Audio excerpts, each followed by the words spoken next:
28 साल का व्यक्ति 70 साल के बुजुर्ग गोली मार देता, जिसकी नमस्कार मित्रों, प्रणाम। कल 2 अक्टूबर गांधी जयंती थी और गांधी जयंती के उपलक्ष्य में मैंने विश किया सोशल मीडिया अकाउंट पर, अपने व्हाट्सएप, फेसबुक, ट्विटर, इंस्टाग्राम, तमाम जगहों पे हमने विश किया। और कुछ मेरे व्हाट्सएप यूनिवर्सिटी से ग्रेजुएट मित्र सजेशन देने लगे कि गांधी जी को राष्ट्रपिता संबोधित मत करिए, गांधी जी देशद्रोही हैं। ऐसी तमाम बातों को लेकर मेरे व्हाट्सएप पर, मैसेंजर पर कुछ लोग मेरे व्हाट्सएप, फेसबुक के पोस्ट के कमेंट में जाकर इस तरह की बातें कहा, लिखा, शेयर किया। मैं ये कहना चाहूंगा कि आप व्हाट्सएप यूनिवर्सिटी से बाहर आके इतिहास को एक बार पढ़िए। ठीक, जो आपको प्रोपेगेंडा दे दिया गया है व्हाट्सएप पे पिछले 2014 के बाद से, और गांधी जी के बारे में इतनी बड़ी बात बोलते हुए आप बोल जाते हो और फिर आप समझ नहीं आता आप बोल क्या रहे हो। उस हस्ती के बारे में, उस महान पुरुष के बारे में क्या जानते हो गांधी जी के बारे में? आपको गांधी जी के बारे में बोलने से पहले 100 बार सोचना चाहिए। गांधी जी इतनी बड़ी हस्ती थी। आप गांधी जी के बारे में एक बार जाकर पढ़िए। मैं एक छोटा सा किस्सा आपसे शेयर कर रहा हूँ। 1932 की बात बता रहा हूँ। इंग्लैंड में एक सम्मेलन था जहाँ महात्मा गांधी जी गए हुए थे और वहां का राजा उनसे मिलना चाहता था और अपने जनरल से बोला कि आप मिलवाइए, मनसा जाहिर की।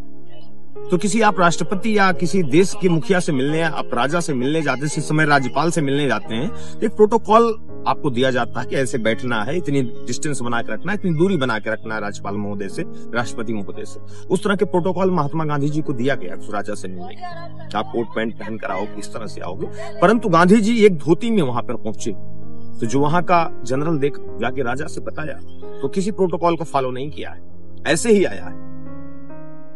राजा हंसा बहुत तेज, क्योंकि चर्चिल कहता था गांधी जी को कि अधरंगा फकीर है, और वही बात उसको याद है और बोला कि चर्चिल कहता है कि अधरंगा फकीर है, परंतु इतना बड़ा अधरंगा फकीर है, बुलाइए, मैं देखना चाहता हूं, मिलना चाहता हूं उस व्यक्ति से, तो जिस व्यक्ति के पीछे पूरे भारत की जनता खड़ी हुई, एक आवाज, उस व्यक्ति को मैं देखना चाहता हूं, मिलना चाहता हूं। और महात्मा गांधी जी अंदर पूछते हैं और राजा पूछता है और कि आपने प्रोटोकॉल फॉलो क्यों नहीं किया, आपने कपड़े क्यों नहीं पहने, एक धोती में चले आए। तो गांधी जी ने जो जवाब दिया, उस जवाब देने के लिए 156 इंच का सीना चाहिए, जो आज आप 56 इंच का सीना करते रहते हो।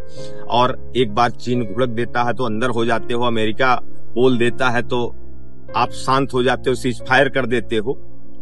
वहां महात्मा गांधी जी ने बोला, और वो इस समय का इंग्लैंड नहीं, उस समय का इंग्लैंड है जब 70% देश इंग्लैंड के कब्जे में हुआ करता था। और माननीय महात्मा गांधी जी ने उस समय बोला कि मेरे देश का सारे कपड़े तो आपने चुरा कर पहन रखा महाराज, मैं कहां से खरीदूं। ये कहने के लिए एक जिगरा चाहिए, एक कलेजा चाहिए कि एक 28 साल का व्यक्ति 70 साल के बुजुर्ग गोली मार देता, जिसकी आप पूजा करते हो, इस क्रिमिनल का, कातिल का।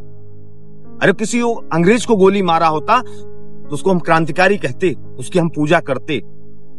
एक बुजुर्ग जो सत्य अहिंसा का पुजारी, राम नाम कहने वाले व्यक्ति को गोली मार देता है और उसका आप लोग आजकल गुणगान करते हो। शर्म नहीं आती है ऐसी चीजों से? महात्मा गांधी को कुछ भी कहने से पहले 100 बार सोचिए। वो जीवन में कितने दिन जेल में रहे हैं, कितनी चीजें देश के लिए किया। एक बार पढ़ना जाके इतिहास, और जब पढ़ोगे ना तो खुद शर्म आएगी क्या लिखते हो, क्या बोलते हो। व्हाट्सएप यूनिवर्सिटी से बाहर निकल जाओ। बहुत बहुत धन्यवाद, नमस्कार।